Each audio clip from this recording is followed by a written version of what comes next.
الشيطان الرجيم بسم الله الرحمن الرحيم إن هذا القرآن يهدي للتي هي أقوم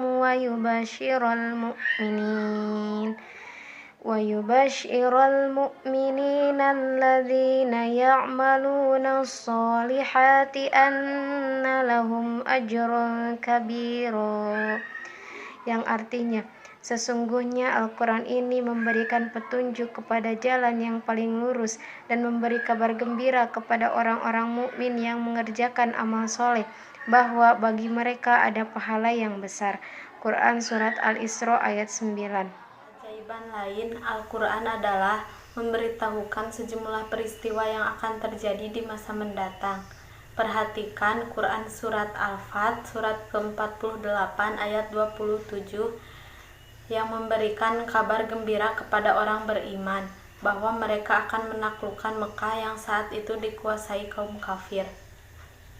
Sesungguhnya Allah akan membuktikan kepada Rasul-Nya tentang kebenaran mimpinya dan sebenarnya, yaitu bahwa sesungguhnya kamu pasti akan memasuki Masjidil Haram, insya Allah dalam keadaan aman dengan mencukur rambut kepala dan mengguntingnya, sedangkan kamu tidak merasa takut.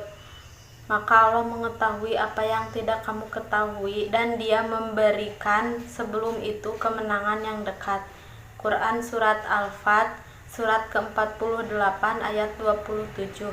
Ayat tersebut mengumumkan adanya kemenangan lain sebelum kemenangan Mekah, yakni kaum mukmin terlebih dahulu menaklukkan benteng Khaybar yang sebelumnya berada di bawah kendali Yahudi dan kemudian memasuki Mekah. Bizantium. Berita lain yang disampaikan Al-Quran tentang peristiwa masa depan ditemukan dalam Quran Surah Ar-Rum ayat 1-4 yang merujuk pada Kekaisaran Bizantium, wilayah timur Kekaisaran Romawi. Melalui ayat ini disebutkan bahwa Kekaisaran Bizantium mengalami kekalahan besar, tetapi setelah itu akan memperoleh kemenangan. Alif Lam Mim, telah dikalahkan bangsa Romawi di negeri yang terdekat dan mereka sesudah dikalahkan itu akan menang dalam beberapa tahun lagi. Bagi Allah lah urusan sebelum dan sesudah mereka menang. Quran Surah Ar-Rum ayat 1-4. Ayat ini turun sekitar tahun 620 Masehi, hampir 7 tahun setelah kekalahan Bizantium Kristen di tangan Persia, saat Bizantium kehilangan Yerusalem. Kemudian Bizantium dalam waktu dekat akan menang, padahal itu hampir mustahil, apalagi merebut kemenangan kembali, karena bukan hanya Persia tetapi juga bangsa Avar, Slavia, dan Lombard menjadi ancaman serius bagi Bizantium. Memahami kitab-kitab Allah Subhanahu wa Ta'ala. Kitabullah adalah kumpulan wahyu Allah yang mengandung petunjuk dan kebenaran. Sedangkan pengertian dari kitab Allah Subhanahu wa Ta'ala adalah kumpulan wahyu Allah Subhanahu wa Ta'ala yang dibukukan. Makna lain dari kitabullah adalah ajaran Allah Subhanahu wa Ta'ala yang diberikan kepada para nabi dan rasul, yang ketetapannya dan himpunan petunjuk yang ditulis dan dibukukan.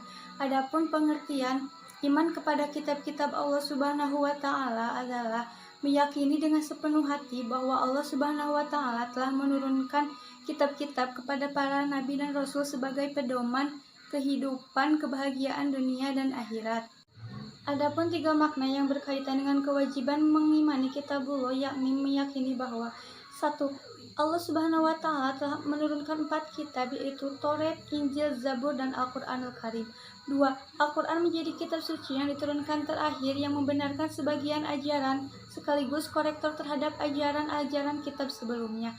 3. Al-Quran menjadi kitab suci yang terpelihara utuh, asli, atau tidak ada perubahan sedikit pun. 2. Kedudukan dan penyaliban Nabi Isa alaihissalam dijelaskan dalam Quran Surat Al-Imran ayat 49-59 dan Quran Surat An-Nisa ayat 157-158 yang menjelaskan bahwa kita wajib meyakini Allah Subhanahu wa Ta'ala telah menurunkan kitab-kitabnya kepada para nabi dan rasul. Al-Quran memaparkan bahwa ada 4 kitabullah yang wajib kita yakini. 1. Kitab Zabur yang diturunkan kepada Nabi Daud, isinya tentang doa, zikir, pengajian dan hikmah yang dijelaskan dalam Quran Surat Al-Isra ayat 55 yang diturunkan kepada Bani Israel. 2. Kitab Taurat yang diturunkan kepada Nabi Musa alaihissalam, isinya tentang petunjuk dan cahaya kebenaran serta kisah Bani Israel dan kekejaman Fir'aun, dijelaskan dalam Quran Surat Al-Ma'idah ayat 44. 3. Kitab Injil yang diturunkan pada Nabi Isa alaihissalam, isinya tentang petunjuk dan penerangan, dijelaskan dalam Quran Surat Al-Ma'idah ayat 46. 4. Kitab Al-Quran yang diturunkan kepada Nabi Muhammad SAW. Saya akan menjelaskan perbedaan Al-Quran dengan kitab suci lainnya, yaitu yang pertama, Al-Quran menjadi satu-satunya kitab suci yang masih utuh dan dijamin keasliannya. Hal ini karena setiap kali wahyu turun, langsung disampaikan Nabi kepada sahabatnya untuk ditulis dan dihafal. Nabi juga menyebutkan di mana ayat atau surat yang baru diwahyukan itu harus diletakkan. Kemudian, setiap bulan Ramadan, seluruh bagian Al-Quran yang sudah diturunkan diperiksa dan ditetapkan ulang oleh Nabi SAW bersama malaikat Jibril. Perhatikan kandungan Quran Surat Al-Hijr ayat 9. Sebaliknya, kitab suci lainnya sudah tidak utuh, tidak ada naskah aslinya, dan mengalami banyak perubahan, penyimpangan, dan pengangguran sekaligus penambahan. Yang kedua, Al-Quran menjadi satu-satunya standar yang paling layak untuk dijadikan sebagai pedoman kebenaran bagi umat manusia, karena mengandung kebenaran mutlak yang bersumber dari Allah SWT. Hal ini dapat dikaji dari isyarat ilmiah yang dikandungnya semakin terbukti kebenarannya. Misalnya, penciptaan alam semesta dalam 6 hari per periode, matahari memancarkan sinar, sementara cahaya bulan adalah cahaya pantulan. Fir'aun mati tenggelam saat berusaha mengejar Nabi Musa alaihissalam. Perhatikan Quran Surat Yunus ayat 92. Sedangkan kitab suci lainnya tidak bisa dijadikan standar kebenaran karena sudah banyak intervensi oleh tangan jahil manusia dalam bentuk penggantian dan perubahan. Yang ketiga, Al-Quran satu-satunya kitab suci yang ditulis sejak masa turunnya dan dihafal oleh ratusan, ribuan, dan jutaan umat Islam, baik itu di masa Rasulullah SAW, sahabat, tabi'in, maupun umat Islam masa kini, sehingga keaslian dan redaksinya terjamin dan disepakati keabsahannya oleh semua umat Islam, dan bahkan di kalangan orientalis. Hal yang seperti ini tidak ditemukan dalam kitab suci lainnya. Kitabullah atau firman Allah Subhanahu wa Ta'ala dapat dibagi menjadi 2 jenis, yaitu suhuf dan mushaf. Kata suhuf dapat dilihat pada Quran Surat Al-A'la ayat 19. Kedua kalimat itu berasal dari akar kalimat yang sama, yakni sahafa yang berarti menulis dan sahifa yang berarti lembaran yang tertulis atau sesuatu yang dibentangkan. Sepenggal kalimat yang ditulis dalam material seperti kertas, kulit, daun, atau media lain. Sedangkan mushaf yang berasal dari jamak mushafif berarti kumpulan-kumpulan suhuf yang dibundel menjadi satu. Tersimpul bahwa suhuf terdiri dari beberapa lembaran. Isi suhuf terdiri atas susunan ayat di dalam surat. Tetapi lembaran-lembaran yang ada belumlah tersusun secara rapi, tidak dibundel menjadi satu isi. Sementara itu, maksud mushaf pada saat ini memiliki arti lembaran-lembaran yang dikumpulkan di dalam Al-Quran yang telah dikoleksikan di masa Utsman bin Affan. Pada saat itu, setiap ayat di dalam surat telah disusun dengan rapi. Itulah sebabnya umat Islam menyebut setiap duplikat Al-Quran yang memiliki ketertarikan setiap ayat dan surat disebut mushaf.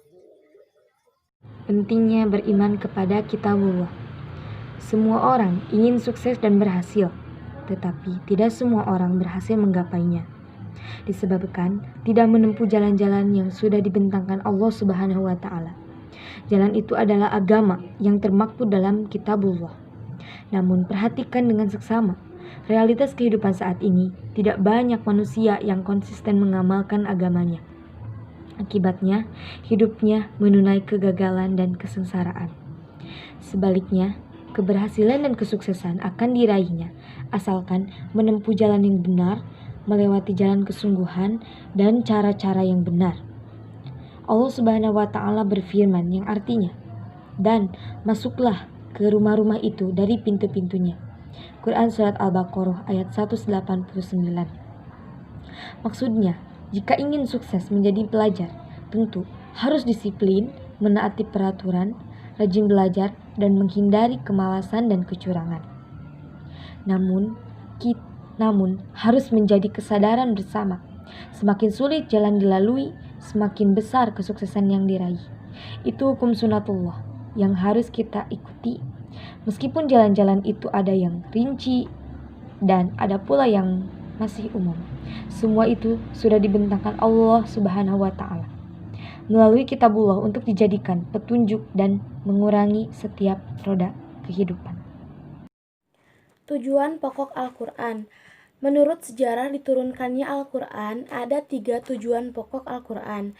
Yang pertama, akidah yang harus diimani oleh setiap manusia atau yang dikenal dengan 6 rukun iman.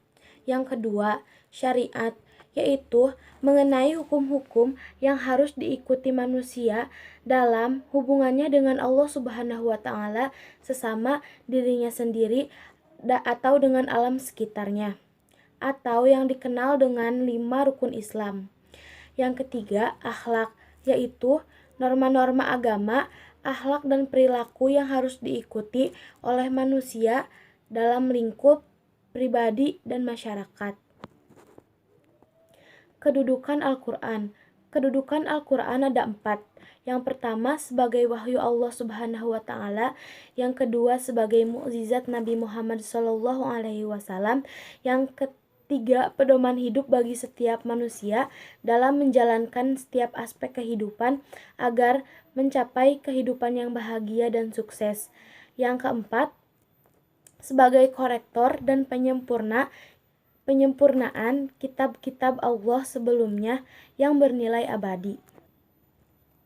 Isi dan kandungan Al-Quran. Al-Quran diturunkan sebagai pedoman hidup bagi mereka yang ingin mencapai kebahagiaan di dunia dan di akhirat.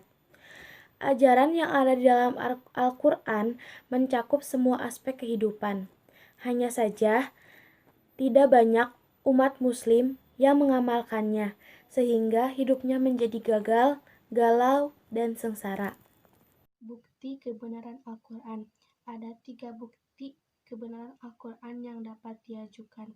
1. Keindahan dan ketelitian redaksi Al-Quran. Keindahan terkait dengan rasa, bukan nalar, apalagi bagi kita yang bukan orang Arab. Namun, ada hal-hal yang menakjubkan, misalnya keseimbangan yang serasi antara kata-kata yang digunakannya, yaitu keserasian jumlah kata yang bertolak belakang dan keseimbangan jumlah bilangan kata dengan sinonimnya. 2. Pemberitaan gaibnya. Ambil contoh dari sejarah Fir'aun yang semasa dengan Nabi Musa alaihi salam. Isyarat ilmiahnya banyak yang dapat dijadikan bukti tentang Al-Quran, salah satunya yaitu teori tentang expanding universe, kosmos yang mengembang. Hal ini dapat dikaji dalam surat Al-Hadid.